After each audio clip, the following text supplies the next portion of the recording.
Welcome to Eat Blog Talk, where food bloggers come to get their fill of the latest tips, tricks, and insight into the world of food blogging. If you feel that hunger for information, we'll provide you with the tools you need to add value to your blog, and we'll also ensure you're taking care of yourself, because food blogging is a demanding job. Now, please welcome your host, Megan Porta. Food bloggers, hey, are you looking for new ways to make money as a blogger? If so, we have got your back. We have launched an ebook called Conversations on Monetization. Inside this resource, we take your favorite podcast episodes about monetization and we put them all in one easy, accessible package. We threw a few exclusive interviews in as well.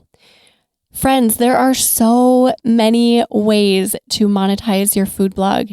Inside this ebook, we have interviews with success stories like Todd Bullock, Alyssa Brantley, Kelly McNellis, Jenna Carlin, and more. All of these examples have become successful through completely different monetization strategies. Whether you are a brand new blogger looking for your very first revenue stream, or you are a seasoned pro wanting to diversify, this ebook is for you. Go to eatblogtalk.com to grab your copy, and we can't wait to hear your success story with monetization. What's up, food bloggers? Welcome to Eat Blog Talk. This podcast is for you, food bloggers wanting value, information, and clarity that will help you find greater success in your business. Today, I will be having a chat with Amy Morin from amymorinlcsw.com, and we will talk about technology addiction. Amy is the editor-in-chief of Very Well Mind. She's also a psychotherapist, international best-selling author of books on mental strength, and the host of the Mentally Strong People podcast. Her TEDx talk, The Secret of Becoming Mentally Strong, is one of the most viewed talks of all time, with over 15 million views.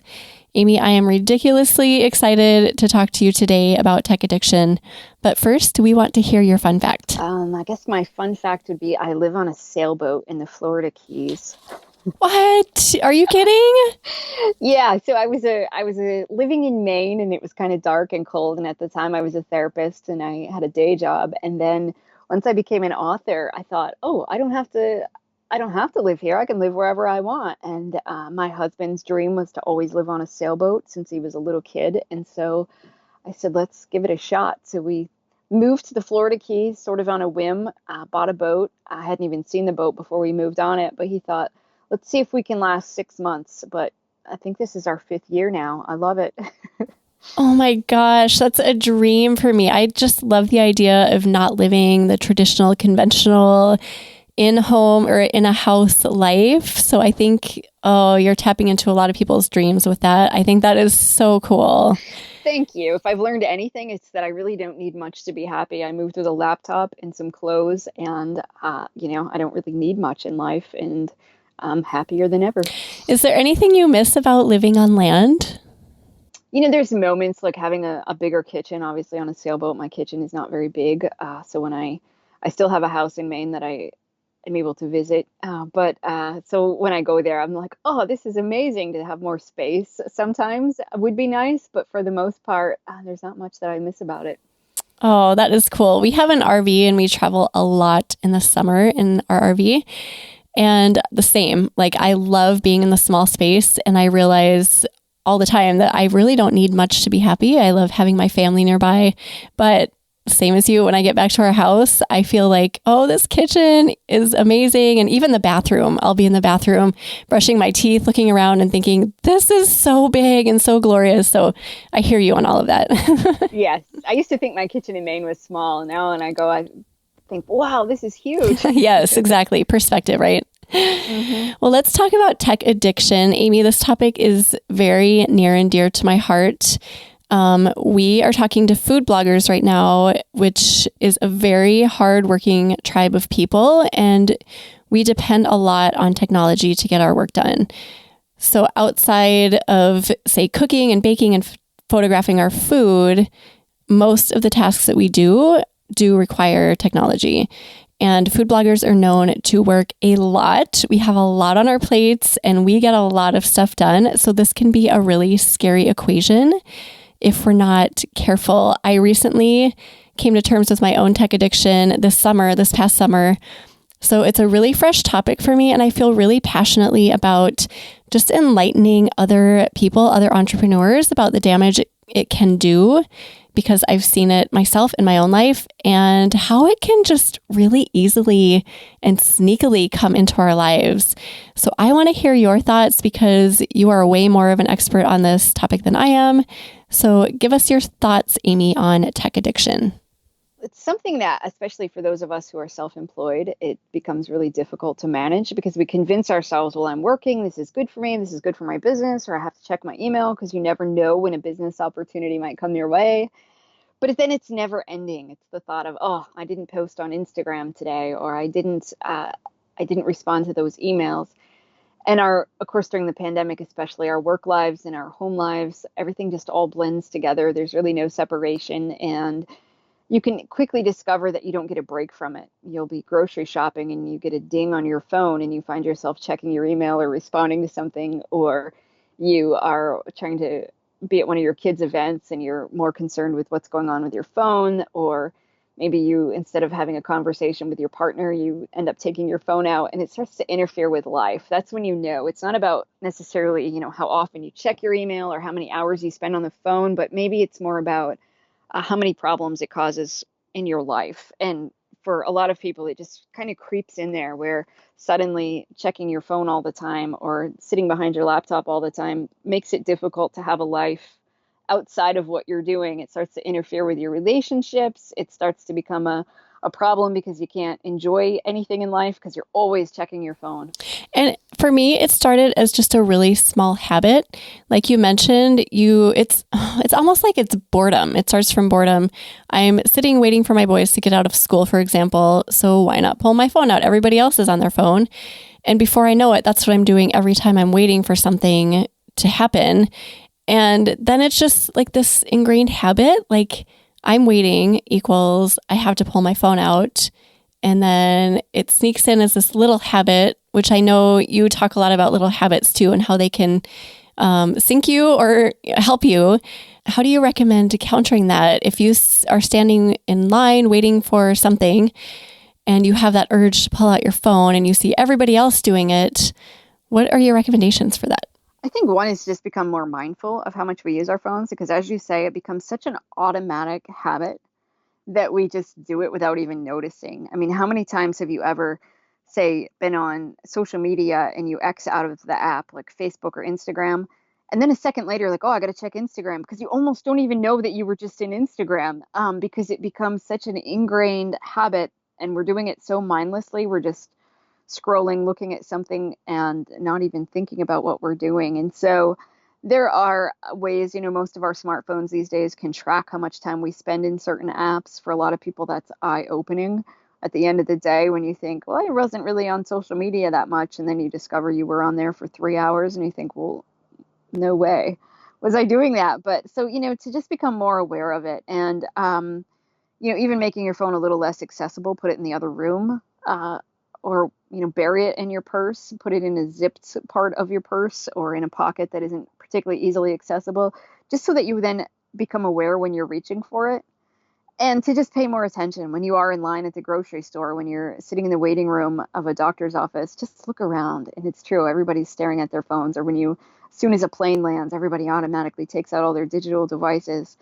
And just when you become more aware of your habits and other people's habits, you can then make a more conscious choice. Do I really need to look at that right now? Or can I just be more mindful and enjoy the moment? It's hard though. That is not always easy, especially when it is a habit, to actually look around and do things that don't require technology.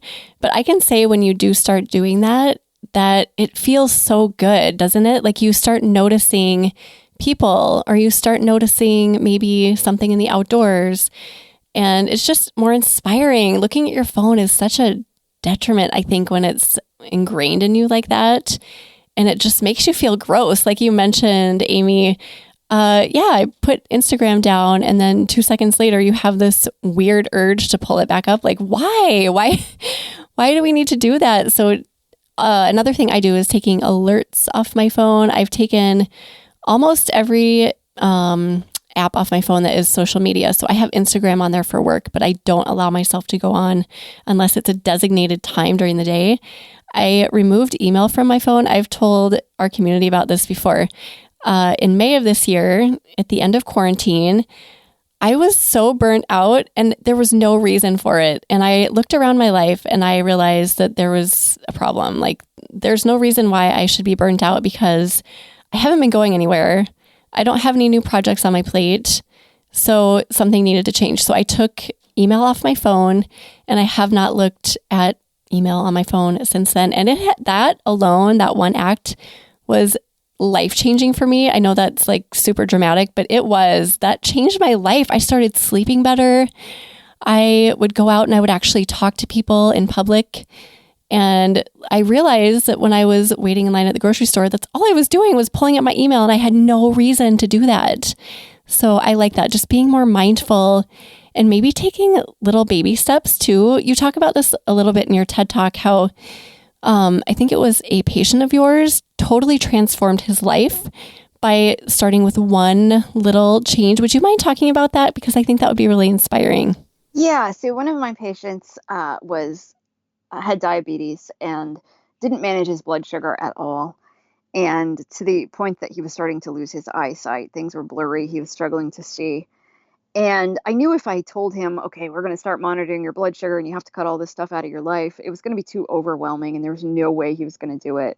So we started by just changing his soda habit. This was a guy that drank liter upon liter of Pepsi every day. So we switched it to Diet Pepsi, which I know isn't the healthiest thing, but for him, this was a start.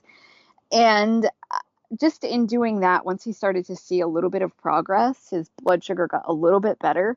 He then thought, well, I could make one more change. So he cut back on some of the ice cream he used to eat, and he at least started reading food labels. And that's how we started until he eventually was able to get a lot healthier and his vision was able to get restored. But I think in our own lives, sometimes we wake up and we say, I'm going to change everything. Starting tomorrow, I'm not going to use my phone, or I'm going to make all these strict limits on ourselves. And then it doesn't last because it's just too big of a leap. But sometimes we just need to start with a really small step. So I like what you said about just cutting out email on your phone. You didn't say I'm not going to use email ever again, because obviously that wouldn't work if you're trying to run a business. But I found in my own life, I just don't get alerts for social media. So I don't need to know every time somebody mentions me on Twitter or anytime somebody tags me on Instagram. So I just don't get any kind of alerts. And that makes it way better, because if I'm sitting at the table across from somebody and my phone is constantly dinging, it's just too tempting to pick it up and check to see what people are saying about me. But if I don't get those alerts, I'm not tempted to check. And I have email on my phone, but I don't get an alert when I get an email, because again, I'd be too tempted to check it. But because I don't get alerts, I can then just check it kind of whenever I want to. And I don't really worry because a lot of it's email that doesn't need to be read in the moment anyway. So I just check it whenever I want, but I'm not as tempted to just keep looking. And so I think anything we can do to separate ourselves a little bit, figure out what's one small step I could take. And there's tons of research behind the fact that just sleeping with your phone in a different room can make you a lot happier. When they've done studies on this, people said they felt a lot less anxious just by keeping the phone in the kitchen rather than next to their bed. And when they found different habits before they fall asleep, instead of scrolling through social media in the last few minutes, they actually talk to their spouse or they read a book. And that makes them feel a lot better. So I think any little changes we can make like that, and any that we want to experiment with, you might find one and you think, well, that didn't really work. Well, try something else. And just keep looking for things and notice how it affects your mood, how it affects your life, whether it enhances your life. And if we just did more experiments like that, I think we'd come to figure out how do we develop a healthy relationship with technology, and what works for you might not work with somebody else, but you can figure out what works well for your life. And if you find something that works, something small that works, you can build on it, right? Let's say putting the phone in a different room when you're sleeping really works for you and you find that you're sleeping better, then maybe like your patient, find something else little to build on top of that. Like maybe now you could try removing alerts. And then if that works, you could go from there. And it really is like the more things you can find that help with that, the more your life is going to change. I did that exact same thing. My step 2 after removing email was putting my phone in the kitchen before bed. And it was It was amazing. I sleep so well now. So just like stacking those habits on top of each other can be a real game changer. Right. I think too often we minimize. We think, well, that's not a big enough change, so it won't do any good. But that's all it takes sometimes is just a little change or two to really motivate us and to get the ball rolling so that we then feel more motivated to create even bigger changes. Yeah, totally agree. So mental strength is something you talk about in your TED Talk, and which, by the way, if you guys listening need to go watch that TED Talk, it's amazing. We will link to it on your show notes, Amy. So I was wondering if you could talk us through how to use mental strength to stay on top of tech addiction. We've talked about that a little bit. And then on the flip side of that, how can we use devices to stay mentally strong? Yeah, I'm glad you asked that because so often we tend to think that, we talk so much about how technology is bad for our mental health, but there's a lot of options that you can use technology for to actually build mental strength. And so one thing is to just figure out, like we've talked about, to set limits, to make sure that you have a healthy relationship with technology and all of your digital devices and to experiment. But also then to figure out when you are using your devices, how can you use it to make you stronger? One really easy way is to get apps that help you build mental strength. There's apps like Headspace or Calm that can teach you meditation strategies that can help you develop healthier thinking habits. And it's not just necessarily about the way you think, it might also be one that helps you track certain other habits in your life. How often are you moving? How often are you going to the gym? But to just make sure that any apps on your phone are ones that are enhancing your life, not just wasting time or causing you to feel guilty about playing on your phone rather than, say, watching your kid's soccer game. And, I'm not against social media, but when it comes to social media, make sure that you're following people who inspire you. We have the option these days to learn from pretty much anybody in the world, whether it's an athlete, an author, just another a person that you find to be inspirational for whatever reason. But follow people that help you feel good, that motivate you, rather than people that put you down or people that maybe cause you to feel worse about your life, but people who seem to be real and authentic. And to use social media also to develop real life connections. So often we replace our conversations or our face-to-face communication with social media, and that can be tempting to do. But we know that to be the strongest version of ourselves, we need real human connections. And I know that that's more difficult during the pandemic because maybe you can't see as many friends and family members, but to just make sure that your social media connections are just a tool that help you to make more face-to-face connections and that they don't replace those. And to be able to use technology to get help, to be able to enhance the skills that we already have, to learn more. There's so many opportunities, whether you want to take an online course or you want to join an online support group. There's tons of ways to use technology to learn. And I'm a big proponent of online therapy. So I'm a therapist and I usually see people face to face. And I had heard about online therapy, but kind of thought it probably doesn't work nearly as well because you have to see people's body language and you have to be in the same room. But for one of my projects with Verywell Mind, it was to test all sorts of different online therapy websites. So I got to be kind of like a mystery shopper, a client. I signed up for Talkspace, I signed up for BetterHelp. And I quickly learned how awesome it could be to attend online therapy. There's some pretty good advantages of it where you can, talk to your therapist every day versus waiting a whole week for your next appointment. It's way more affordable. A monthly subscription is like the cost of one face-to-face therapy appointment. You don't need to get childcare. You don't have to worry about the commute. It's way more convenient. The list could go on and on. But Verywell Mind also just did this study where they asked people, what do you think about attending online therapy? And 90% of people said it's a sign of strength, not a sign of weakness. So I feel like the stigma is changing and people are much more willing to talk about having an online therapist. So I think if we just looked at our digital devices in that way, gee, I can listen to audiobooks, I can use it as a way to take online courses, I can talk to a therapist.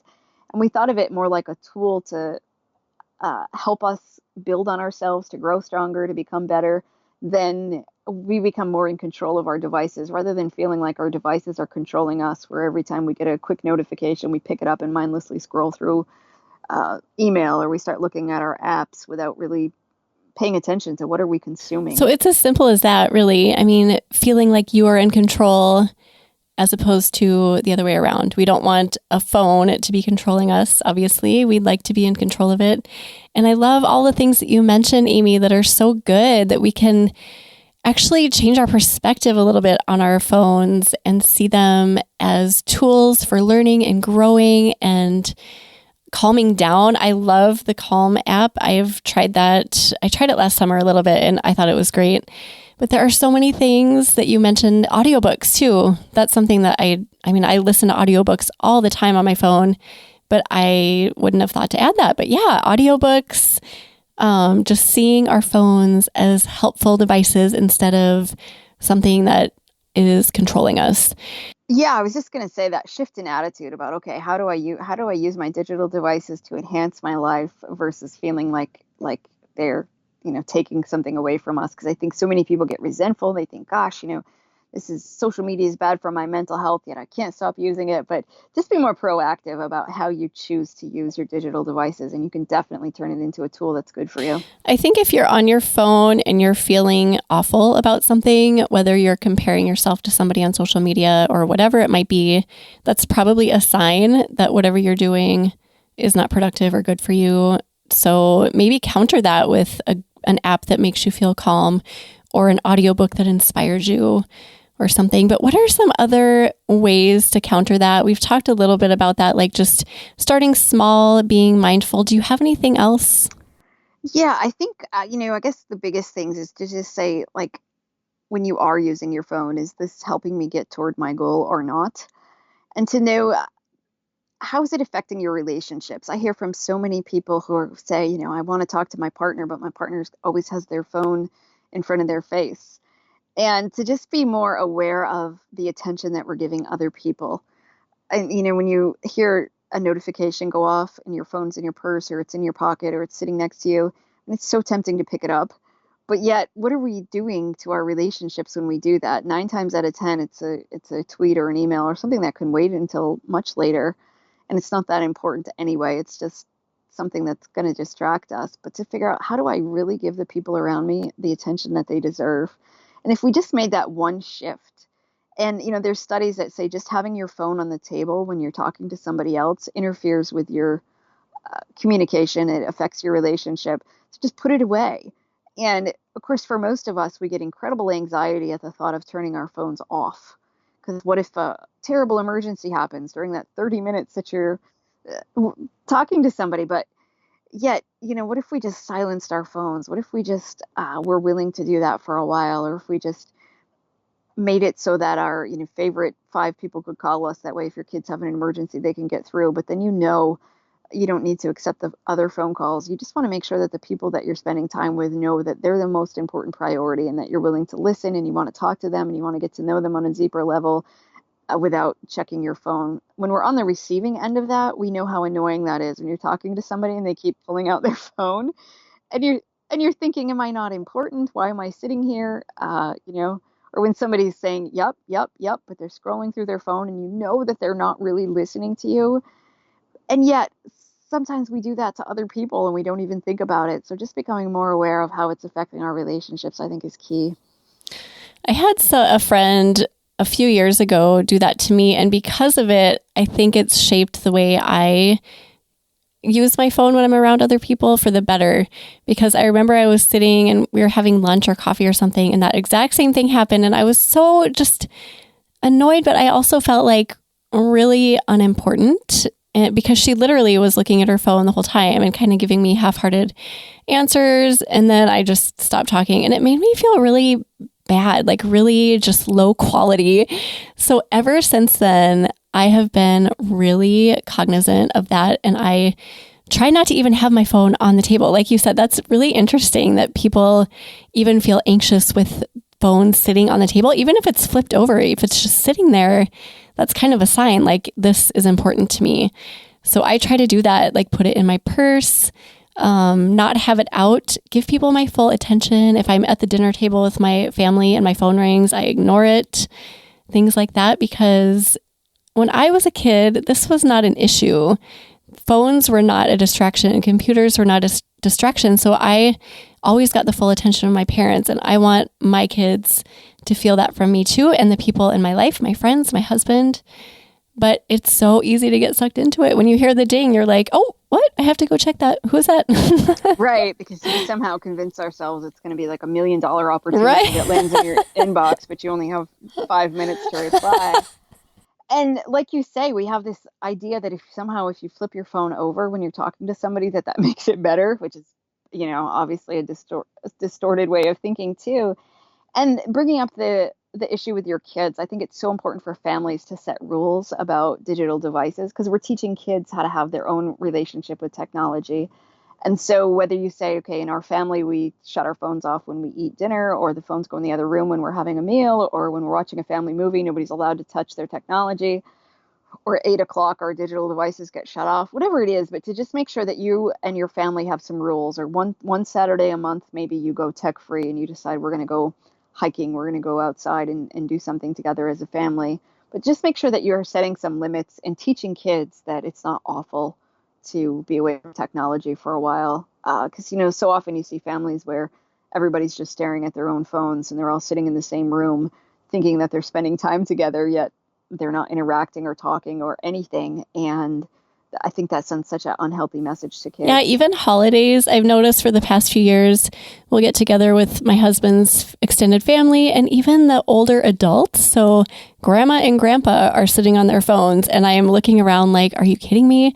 So every time we host, I always have this idea, but we've never actually followed through. I want to have everyone just put their cell phones aside. Like that's our house rule. If you want to eat here, you have to put your cell phone aside.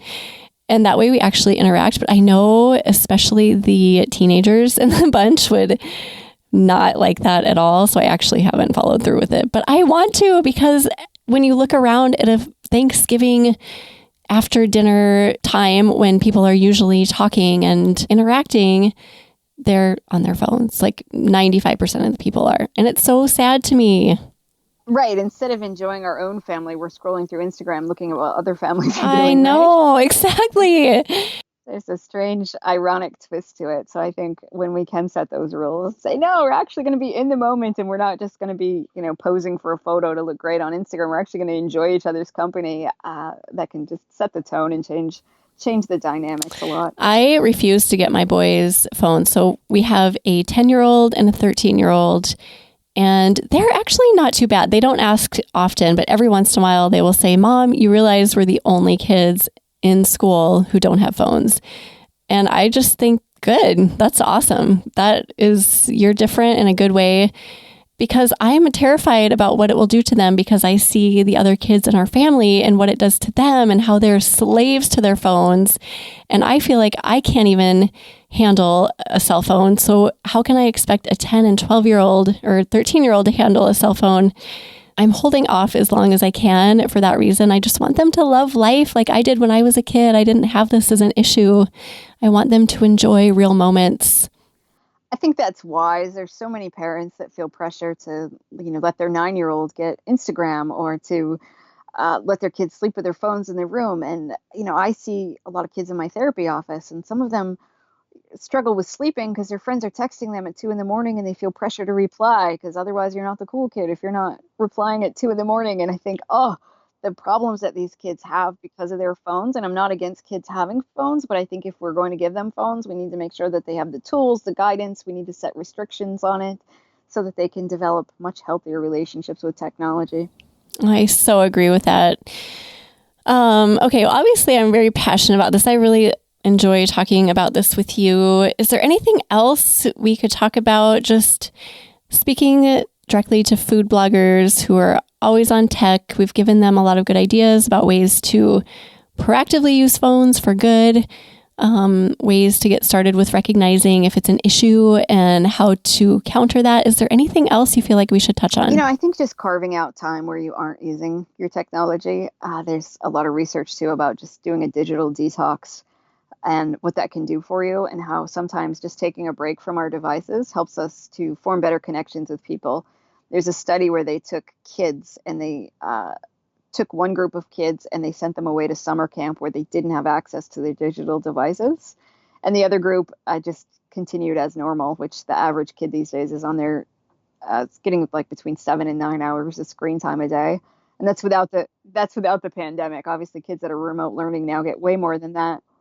But what they found was, before the kids went to summer camp, they took all the kids and they asked them, like, how do you think this person feels? They put them in situations where they had to guess the other person's emotions. Well, they found that the kids who went to summer camp just for 2 weeks without their digital devices did way better when they came back. It was like being without their technology and without trying to, look at emojis all the time. Instead, they were reading real people's faces. They got way better at it. And so I think for adults too, that if we all just took a break, again, one Saturday a month, maybe you decide you're going to unplug, or maybe every Saturday and you're not going to turn your stuff on until noon, or you give yourself a break on Sundays, whatever it is, just have some areas of your life that you guard and you decide this is a tech-free time, a tech-free zone. We're not going to worry about it. And that can make a big difference. And just noticing how that affects your mental health when you do something like that. I know some people go to a remote cabin in the woods where they know they don't even have access to technology sometimes, because then they won't be tempted to use it. And they'll say, I feel so much better. And yet most of us know that on the surface, like, I'll feel better if I don't do that. But at the same time, we're looking for that quick fix. So sometimes we just feel like we can't help ourselves. But if you start carving that into your life a little more, you can recognize, gee, when I go 4 hours without looking at my phone, I feel better. And then you're inspired to do it even more. And stack those habits on top of each other like your patient, right? And make one small change and then maybe another. And then before you know it, you're sleeping better, you're more productive, you're more creative. I just feel like there are so many benefits that can come from this if you are aware of how it is affecting you, like you said, Amy. This has been really great. So thank you so much for taking the time for this today. I think this is a really valuable topic, and I've just loved everything that you've said. So thank you so much. Well, you're welcome. It's a pleasure to talk about this. And I like to ask all my guests before we say goodbye whether they have either a favorite quote or words of inspiration to share. I guess my favorite thing to share with people is the fact that you're stronger than you think. And as a therapist, I do cognitive behavioral therapy, which means I talk to people about how to change their mindset. But all of us have brains that doubt us. It'll try to keep you in your comfort zone. It'll tell you to not do something because you might fail, but you can't believe everything you think. And just learning how to challenge those thoughts, you can literally train your brain to see yourself as more competent and capable than you think you are. Wow, wise words. That's such a great way to end. And again, go to Amy's show notes to watch her TED Talk. It's amazing and so inspiring. You can find her show notes at eatblogtalk.com/Amy Morin. Amy, tell my listeners the best place they can find you online. So my website is Amy Morin, LCSW, as in licensed clinical social worker.com. And there's information on there about my books and other resources about building mental strength. Awesome. Well, thanks again so much for being here, Amy. And thank you for listening today, food bloggers. I will see you next time. We're glad you could join us on this episode of Eat Blog Talk. For more resources based on today's discussion, as well as show notes and an opportunity to be on a future episode of the show, be sure to head to eatblogtalk.com. If you feel that hunger for information, we'll be here to feed you on Eat Blog Talk.